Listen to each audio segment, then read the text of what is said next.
Boa noite e a paz do Senhor esteja com todos. Vamos dar início à nossa reunião.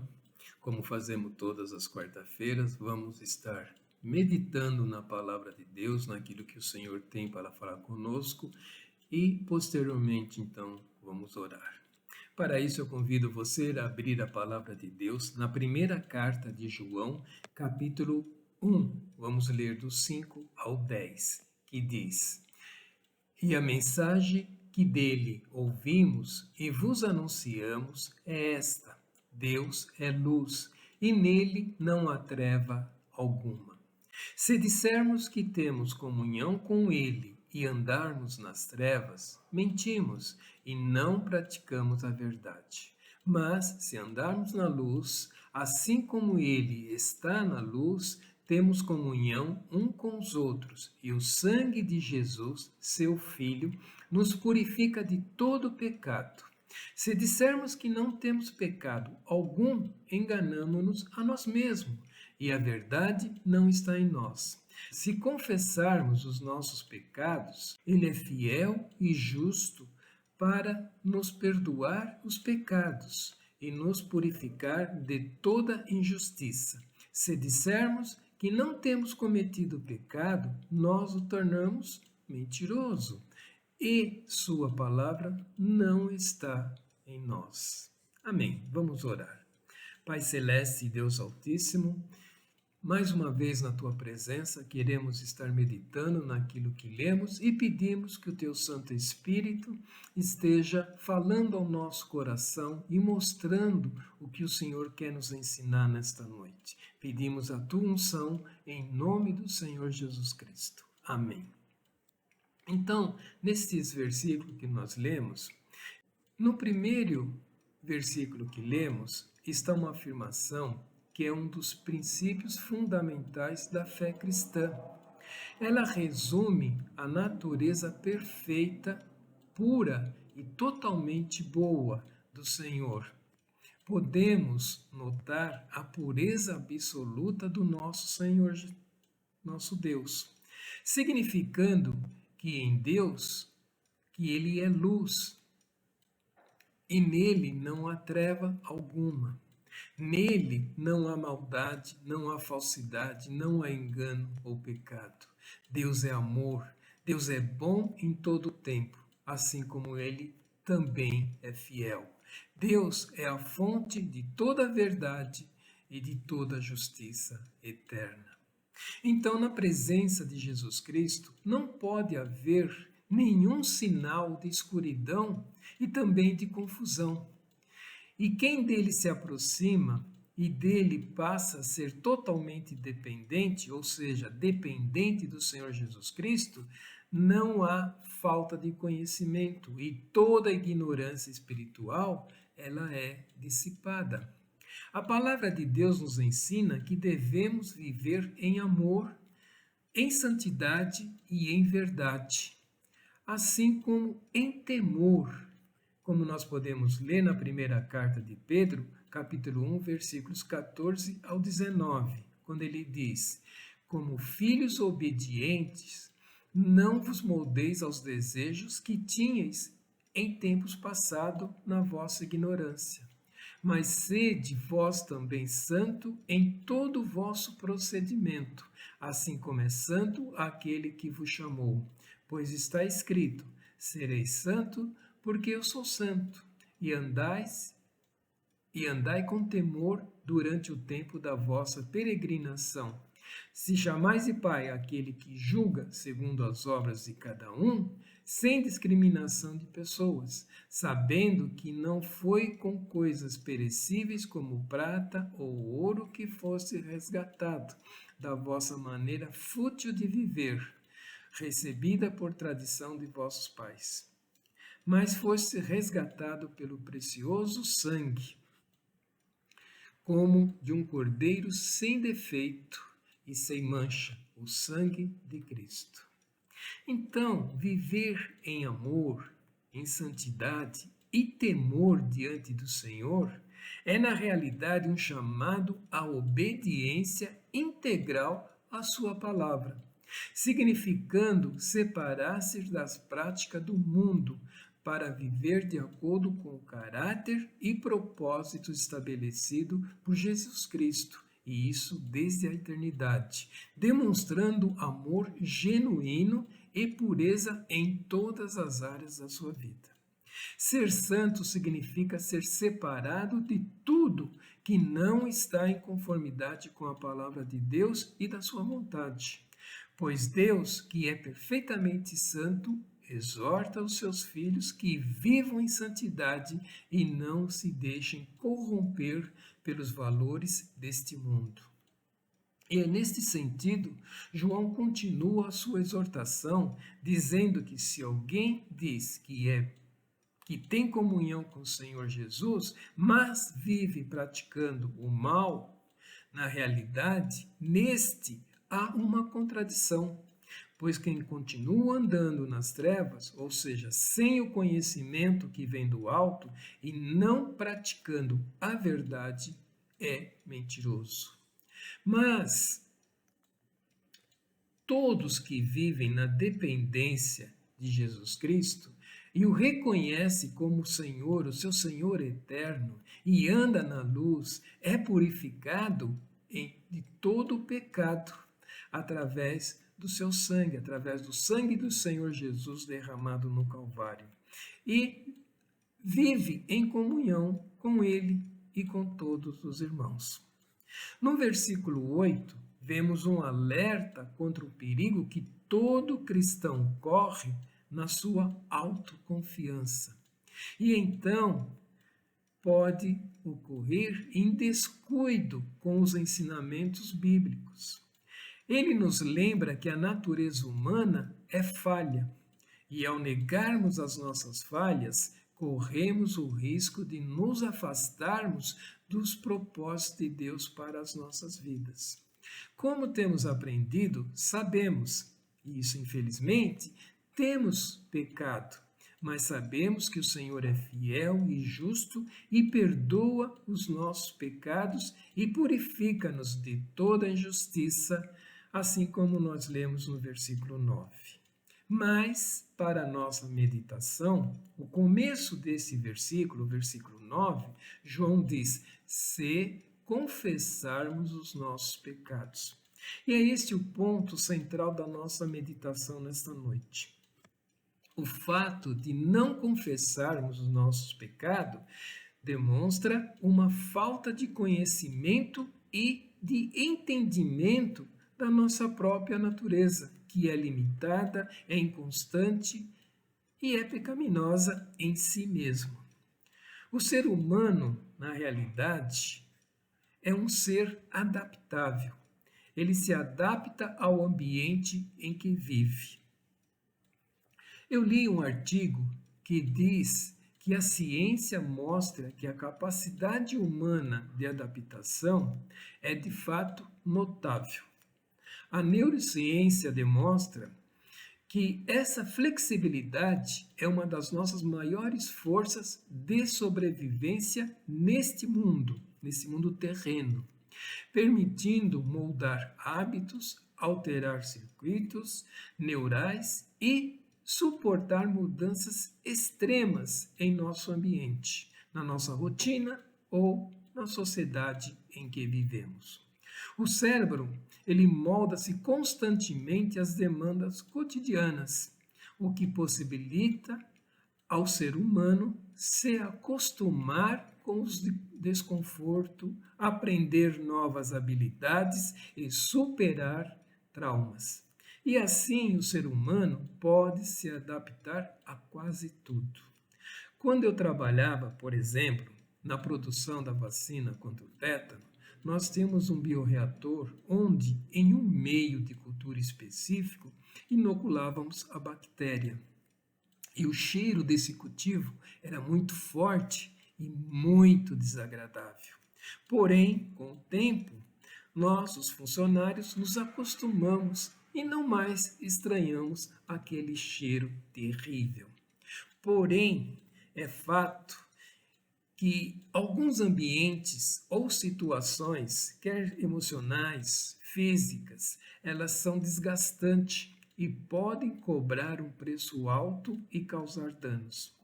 Algumas pesquisas mostram que a adaptação extrema pode criar mecanismos de sobrevivência que dificultam o estabelecimento de conexões profundas e autênticas, exigindo grande esforço mental.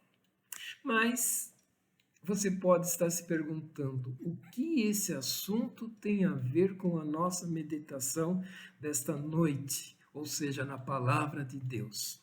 Então, voltando ao versículo 9, nas palavras de João, ele diz: se confessarmos os nossos pecados.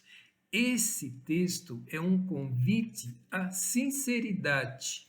Deus busca pessoas dispostas a reconhecer que realmente precisam da sua misericórdia, e não aqueles que tentam aparentar uma perfeição, pois na realidade ninguém o é. Creio realmente nas palavras de João quando ele diz que ao confessarmos nossas falhas, Deus é fiel e justo para nos perdoar.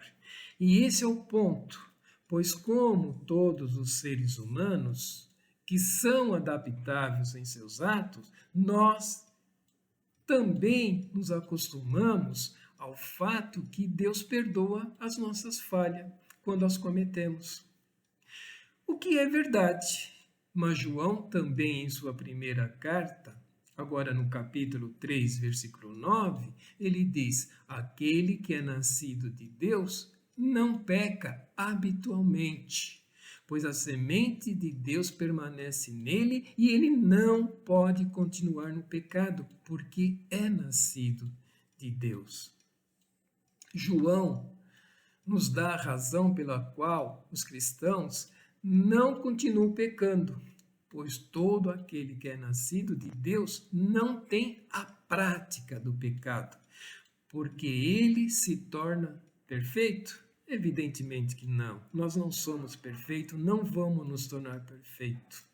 Mas é claro que através da palavra de Deus e o guiar do Espírito Santo, que está constantemente agindo na vida do cristão, não pode estar na prática contínua do pecado, porque é nascido de Deus e assim o cristão não deve pecar deliberadamente, não deve pecar conscientemente e habitualmente, mas quando fazem, devem, diante do arrependimento, reconhecerem que errou, então arrependidos, pedirem perdão a Deus ou àqueles contra quem transgrediram. Esse é o risco de todo cristão, de desagradar ao Senhor. O fato de que muitos se esquecem o arrependimento, a tristeza de terem transgredido ou negligenciado em desobediência à palavra de Deus. É esse o ponto.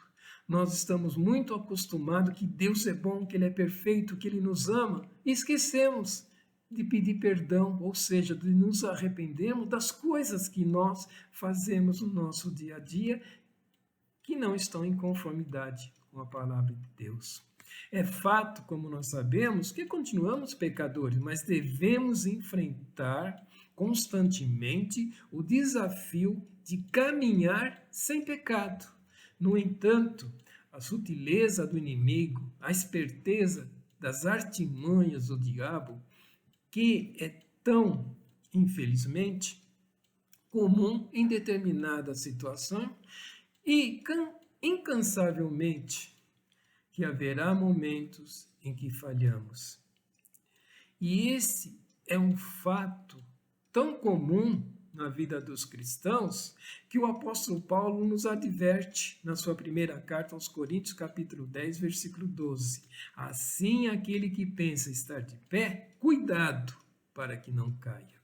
E por isso que o cristão é sempre exortado a andar em reverência e temor, como nós lemos em Filipenses capítulo 2, versículo 12, quando ele diz: assim, meus amados, como sempre obedeceste, não somente na minha presença, porém muito mais agora na minha ausência, realizai a vossa salvação com temor e tremor.